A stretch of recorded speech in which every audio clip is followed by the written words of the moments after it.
Fee for service, redistribution fees, again, not to get into the details, whether we do or do not bring a vendor through our regional distribution center. Again, I mentioned multiple components that we review and analyze to make that decision. And also what's in it for the vendor. You know, now instead of shipping to 30 destination points, you have one. Maybe that saves them some operational, and all those discussions happen with Manhattan product now, hopefully providing that detail. Generic pricing.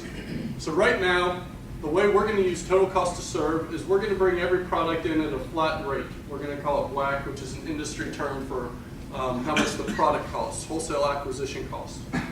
We are then going to figure out how much it costs us to receive the product, put away the product, cycle count the product, ship the product, etc. Now that goes to the forward distribution center, and you might do all those tasks again. So now when we get in a new generic, Lipitor went generic, you have all these new items that the cost is different, the profitability is different, and how we might handle that product is different. So when something goes generic and more branded items are going generic, we have whole pricing groups within our company, as well as whole generics groups within our company that need better visibility to our supply chain and get the true cost of how much it costs us. So that's where we're going to be using total cost to serve to get that information.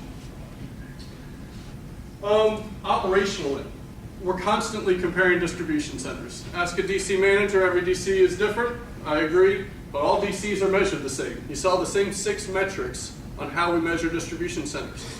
Should a DC with an A-frame and an OSR pick more lines than a DC that doesn't? Logic would say, yeah, they probably should. What should they be spending on labor versus how much did they have to invest in capital in that technology? So all these scenarios exist in our world.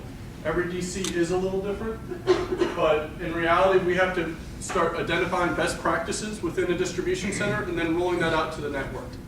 Total cost to serve, really labor management, Simon is going to allow us to make a lot of those decisions. Onboarding new customers and assigning routes. This is something we go through the transportation group. We have a central transportation group as well as some individuals in each facility that own the transportation process. We bring in a new account. If we were to lose an account and all of a sudden that route looks differently, we're constantly going through route optimization. We're constantly looking at our network and where our DCs reside. You've seen on some slides, we've built 3 new DCs over the last few years, retrofitted some DCs. We're constantly saying, is this the right place geographically to build a building based on our customer, our market segment, transportation costs, etc.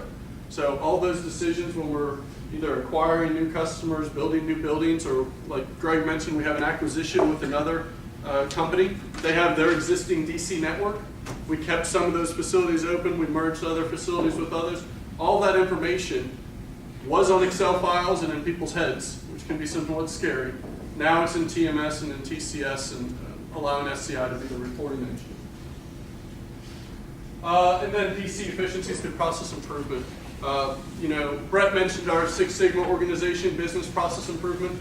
We're constantly questioning ourselves to say, are we doing things the most efficient way? And we constantly having been in the Six Sigma organization, I know it both ways. I was constantly asking for more data to be able to support our decisions. Should we double check 100% or 70%, and what's the offset in doing it both ways?